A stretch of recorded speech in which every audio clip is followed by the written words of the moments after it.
guys, this is Joshua, future filmmaker 394 his reviews, where I talk movies, TV, and music, giving you guys another 2021 related film review.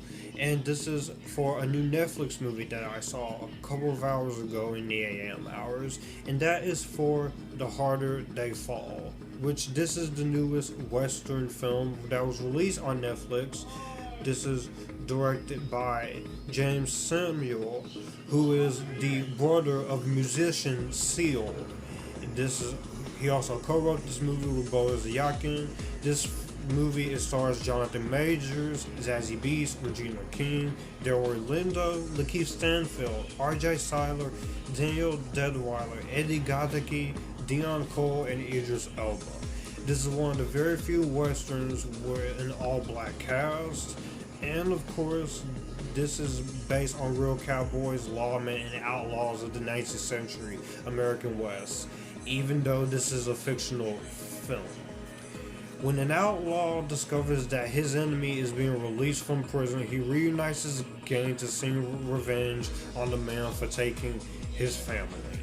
When it comes to The Harder They Fall, this was a movie I was actually pretty curious about, for the most part. I didn't know anything about the person directing it. All I knew about this movie is that it had a big all-star cast and that this was a Western.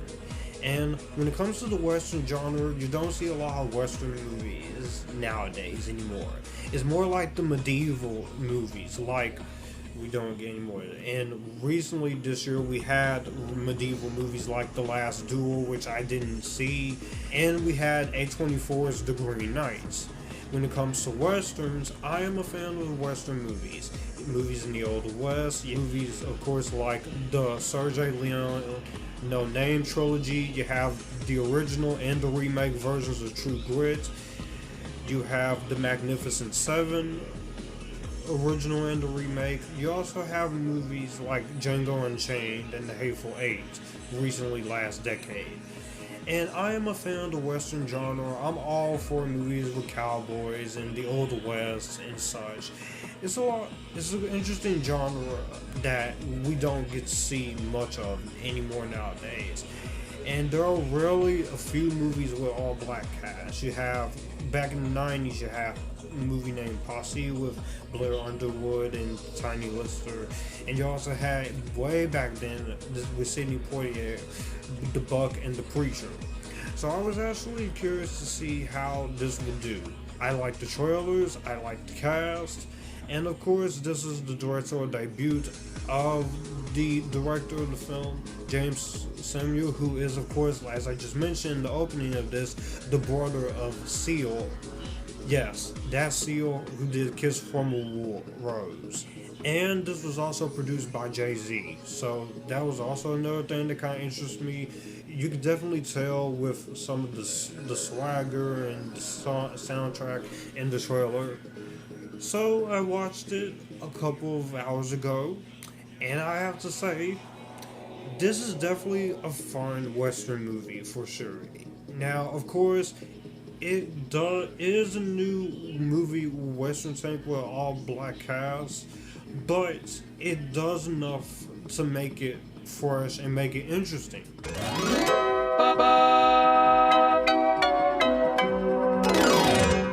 The one thing I was very interested to see, of course, was how the director Jeymes Samuel will do when it comes to directing.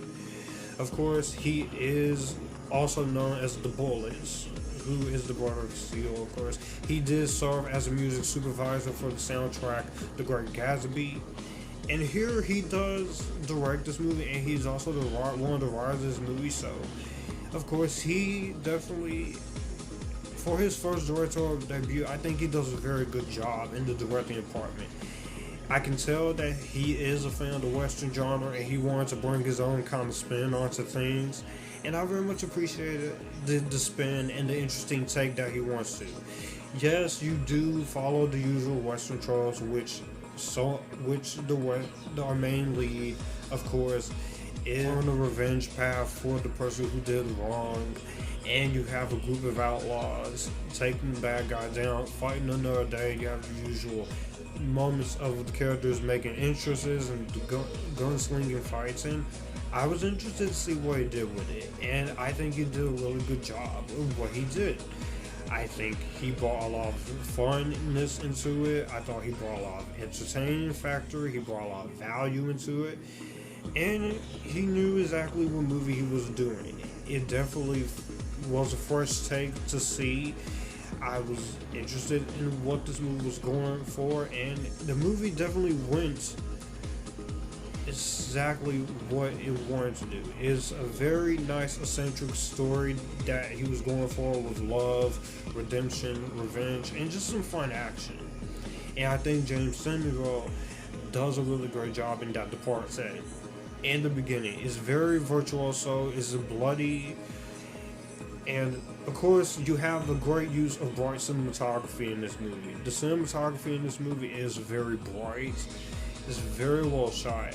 Nothing feels unfocused from technical aspects. I like the way he uses things with the camera, the way he shoots the movie, of course, with the cinematographer Mihail Malamare Jr. He's a Romanian cinematographer.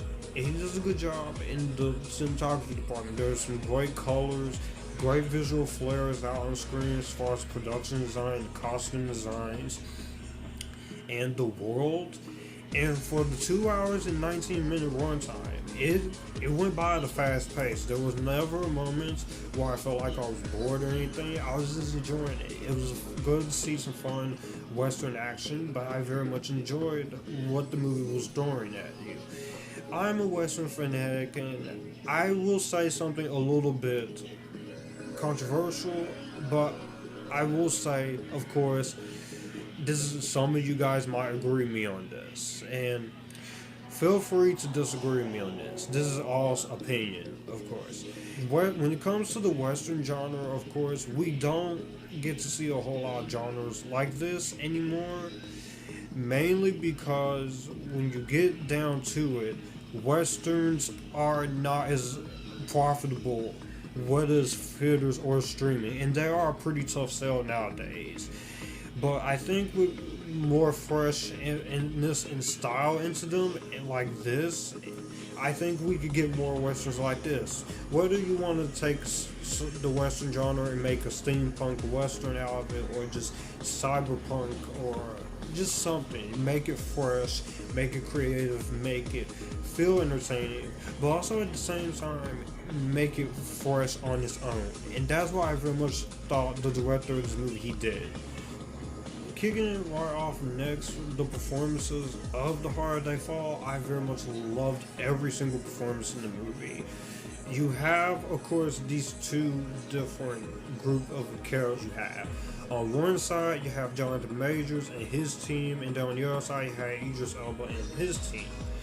So, definitely, I very much love the way they go. Of course, you have, on Jonathan Majors' side, Jonathan Majors, Zazie Beetz, Delroy Lindo, Cyler, Danielle Deadwyler, and of course, Lakeith Stanfield. I thought those actors, they did a very good job in their roles as Nat Love, Stagecoach Mary, Bass Reeves, Jim Beckworth, and Cuffy. They each had a lot of moments where they get to shine, and they have some great charismatic moments with each other. I thought they were very awesome in the action scenes, and it's very nice to see a movie with an all-black cast in the Western.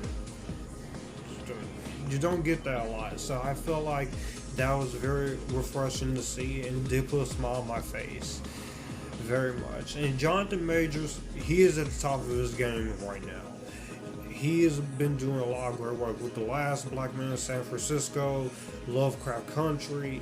I did not see Loki, but I did see clips of the season finale, and his episode is Kang the Conqueror. While I'm not a fan of the Kang the Conqueror character, I'm curious to see how he pulls it off, because he is a very charismatic actor, and I do want to see how he does in Ant-Man and the Wasp: Quantumanium. So of course he does a great job in his role. I think this section of the cast does a really great job. On the other side, you have actors like Idris Elba, Regina King, and Edi Gathegi in their roles, and also Damon Wayans Jr. and Deon Cole. I think those actors on that side did a very good job as well. Idris Elba, he's having a lot of fun as the villain, of course. I like Idris Elba as an actor. I thought he was very good as Bloodsport in the Suicide Squad. I know some people wanted Will Smith back. Okay, to a certain degree, that's fine. And that's kind of the one thing I will kind of agree with you on. But I will say Idris Elba did a good job in that movie as Bloodsport. And Idris Elba is a good actor. No matter what movie it is, whether the movie's good or bad or in the middle, Idris Elba is always at the top of his A game. And that's not the exception here. He does a good job as the villain, Rufus Buck. He was intimidating. There was one scene with him and Johnathan that I thought was actually very good, very well done. Regina King was also a lot of fun as well, which coming off her directorial debut with One Night in Miami earlier this year, she does a good job in here. I very much like her performance as well. And just everyone in the cast got a moment to stand out. There was not a single moment where I felt like the actors were being underutilized. With this being the Western, you do have to talk about the gunslinging action and the horseback riding sequences. They're awesome as well in the way they're shot and choreographed. I very much like the soundtrack of the movie by Jeymes Samuel. It is a very good soundtrack. Of course, you do have music, of course, in the film, which the music definitely feels like hip-hop-esque, but also kept that Western feel of it, and that's why I very much appreciate about it. And there was nice original music written for the film by Jay-Z, so that definitely does help it to the aspect of the film as well. And as I said before, while it does have your usual Western tropes, I think it did it in a way that handled it very well. And as I said, or a few sentences and paragraphs ago as I'm talking, we don't really get that much Western movies anymore. And of course, this is a movie that is this is a movie, something like this, we don't see made this often that more. The Green Knight was also one of the few cases, because between Westerns and medieval films, we should be getting a lot more of those than we are right now.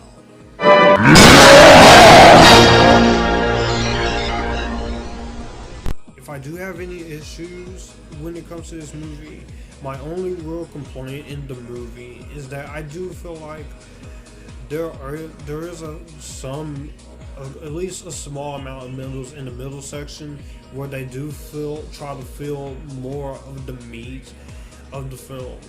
And it's not as exciting. It does, not that it was poorly paced, but there was this one game that was doing something that was interesting, and the other game that wasn't. And I will say that was one of the issues that it did take away from. And why I will say the movie was not boring at all, it was never boring. I was very much intrigued with everything that's going on.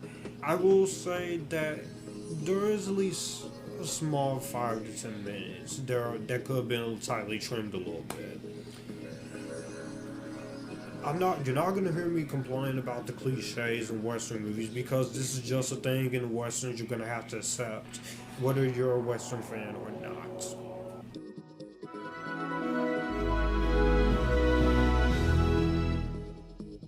At the end of the day, I was very entertained with The Harder They Fall. Definitely one of the best movies of the year. This is good original filmmaking that I think deserves to be supported in Netflix or any way possible. Movies like this doesn't get made that much anymore, and this is a darn good film. One of my favorites. It is a shame, and I'm hoping with this it will have we can get more original Western movies like this. I definitely want to see more of that. Hey, me and my friend from YouTube, we are currently writing a Western film, so that's a little something to throw in there. So this is definitely a movie that I think is worth checking out on Netflix. If you have Netflix, if you were intrigued by the idea, I would definitely suggest seeing this. It's a lot of fun. I like the cast. I like the first take on it, and this is a fun movie that does enough different with the Western genre. It doesn't break new ground or anything, but it is something original. It is something creative, and I appreciate the effort that Jeymes Samuel did. It has a sense of energy, great power, smart creativeness, and swagger. This stands out as one of the better films in the Western genre. It does bring some life into the genre. I can't wait to watch it again, and if there is ever a criterion of this movie, I will definitely pick it up. Or so. So with that being said, I will give The Harder They Fall an Epictastic. So those are my thoughts on The Harder They Fall. What did you guys think of it? Did you see it on Netflix? Are you gonna see it? Did you like it? Did you not like it? Are you somewhere right in the middle? Comment down below and let me know. All my social media links are in the description box down below, as well as my Cash App and Amazon wish list.